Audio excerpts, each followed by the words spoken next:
ശ്രീകൃഷ്ണാർപ്പണമസ്തു. എല്ലാവർക്കും നമസ്കാരം. ആത്മാവിനെ തേടിയുള്ള യാത്രയിൽ ഏനാധിനാഥ നായനാരെ കുറിച്ച് മനസ്സിലാക്കാം. ശിവഭഗവാനെയും ശിവഭക്തരെയും ആരാധിച്ചു പോന്ന ഒരു മഹത് വ്യക്തി. ശിവഭക്തരുടെ നെറ്റിയിലെ ഭസ്മം വലിയൊരു തത്വമാണ് നമുക്ക് പറഞ്ഞു തരുന്നത്. 3 ലൈനുകളായിട്ടാണ് അത് വരച്ചിരിക്കുന്നത് എന്ന് നാം മനസ്സിലാക്കിയിട്ടുണ്ടല്ലേ. 3 തരം അഴുക്കുകളെ നീക്കം ചെയ്യാം എന്ന് നമുക്കതിൽ നിന്ന് മനസ്സിലാക്കാം. ഞാൻ, സ്വാർത്ഥ പ്രവർത്തനം, മായ എന്നത് ഒന്നാമത്തെ ഗ്രൂപ്പിൽ ഉണ്ടാവും. 3 ഈശാനങ്ങൾ എന്ന് പറയുന്നത് ലൗകിക വസ്തുക്കൾ, ഭാര്യ, മക്കൾ എന്നിവയോടുള്ള ആഗ്രഹം.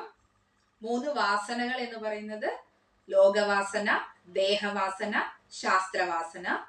3 ശരീരങ്ങൾ, ശാരീരികം, ജ്യോതിഷം, കാരണം. 3 അവസ്ഥകൾ, സ്വപ്നം, ജാഗ്രത്, സുഷുപ്തി. ഇതെല്ലാം മറികടന്ന് ഭഗവാനിൽ എത്തുക എന്നതാണ് ഭസ്മധാരണത്തിന്റെ നിഗൂഢ തത്വം. ഏനാധിനാഥ നായനാർ ജനിച്ചത് ചോള രാജ്യമായ കുംഭകോണത്തായിരുന്നു. പട്ടാളക്കാർക്ക് പരിശീലനം കൊടുക്കുകയായിരുന്നു അദ്ദേഹത്തിന്റെ ജോലി. ഒരു തികഞ്ഞ പോരാളി തന്നെയായിരുന്നു. അദ്ദേഹത്തിന്റെ കഠിനാധ്വാനവും ആത്മാർത്ഥതയും നായനാരെ പ്രസിദ്ധനാക്കി. സമ്പത്തും കുന്നുകൂടി. ശിവഭക്തരെ സേവിക്കുന്നതിനായി നായനാർ തന്റെ സമ്പത്ത് വിനിയോഗിച്ചു. ഇതേ ജോലി ചെയ്യുന്ന അതിസുരന് അസൂയ ഉണ്ടായി.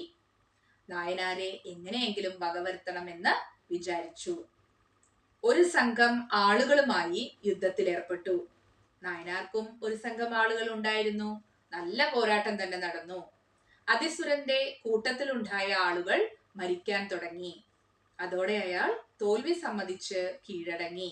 പക്ഷെ പക ഉള്ളിലുണ്ടായിരുന്നു. നേരിട്ടുള്ള യുദ്ധത്തിൽ നായനാരെ തോൽപ്പിക്കാൻ കഴിയില്ല എന്ന് മനസ്സിലായി. കുതന്ത്രം പ്രയോഗിക്കാൻ തീരുമാനിച്ചു. ഒരു ദിവസം അതിസുരൻ ഒറ്റയ്ക്ക് നായനാരുടെ വീട്ടിലെത്തി. യുദ്ധത്തിന് വിളിച്ചു. ഒരു ഉടമ്പടി ഉണ്ടായിരുന്നു. നിരപരാധികൾ മരിച്ചു വീഴുന്നുണ്ടല്ലോ, നമ്മൾ 2 പേരും മാത്രം മതി, ആരും അറിയരുത് എന്ന് പറയുകയാണ്. ശിവഭക്തനെ വിടുന്ന ഭയമല്ലേ. നായനാർ സമ്മതിച്ചു. അവർ തമ്മിലുള്ള യുദ്ധത്തിന് സ്ഥലവും തീയതിയും നിശ്ചയിച്ച് അതിസുരൻ മടങ്ങി. പറഞ്ഞുറപ്പിച്ച സമയത്ത് യുദ്ധത്തിനായി 2 പേരും പുറപ്പെട്ടു. അതിസുരൻ പരിച കൊണ്ട് തന്റെ നെറ്റി മറച്ചു വെച്ചു. നായനാർ അടുത്തെത്തിയപ്പോൾ പരിച മാറ്റി. നെറ്റിയിലെ ഭസ്മം കണ്ട നായനാർ വാൾ താഴെയിട്ടു. ശിവഭക്തനെതിരെ യുദ്ധം ചെയ്യാൻ കഴിയില്ലെന്ന് പറഞ്ഞു. ഈ അവസരം ഒട്ടും പാഴാക്കാതെ അതിസുരൻ നായനാരുടെ തലയറുത്തു. ഏനാധിനാഥർ ഭസ്മത്തിനു വേണ്ടി കാണിച്ച ഈ ത്യാഗപൂർണമായ സമർപ്പണത്തിൽ ഭഗവാൻ ശിവൻ സംതൃപ്തനായി. കൈലാസത്തിലേക്ക് നായനാരെ കൊണ്ടുപോയി.